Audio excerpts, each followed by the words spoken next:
बिहार में कांग्रेस गठबंधन की एक तरफा लहर, उड़ गए मोदी और नीतीश।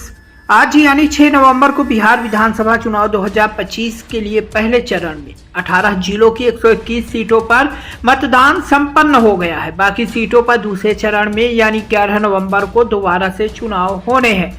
अब बिहार में भले ही नतीजे 14 नवंबर को घोषित होंगे, लेकिन उससे पहले चरण की सीटों को लेकर एक बड़े सर्वे में अनुमान लगाया गया है कि राज्य में एनडीए को पछाड़ते हुए इंडिया गठबंधन की सरकार बन सकती है।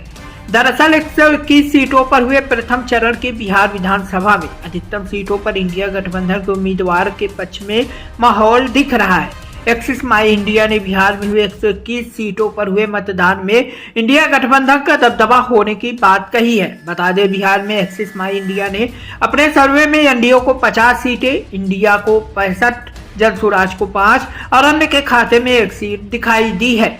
बताते चले, एनडीए के वोट शेयर की बात करें तो एनडीए और इंडिया गठबंधन के बीच प्रतिशत का उतना फासला नहीं, लेकिन सीटों की संख्या के आधार पर यह अंतर बड़ा है, जिससे इंडिया गठबंधन को बढ़त मिलने की संभावना जताई जा रही है। गौरतलब है कि अब दूसरे और अंतिम चरण के लिए प्रचार चलेगा और 11 नवंबर को 122 सीटों पर मतदान के साथ चुनाव संपन्न हो जाएगा। इसके तुरंत बाद एग्जिट पोल आने लगेंगी, जिसमें आने वाले चुनाव परिणामों के पूर्वानुमान लगाए जाएंगे। मतगणना 14 नवंबर को होगी और इसके साथ ही नतीजे सामने आ जाएंगे।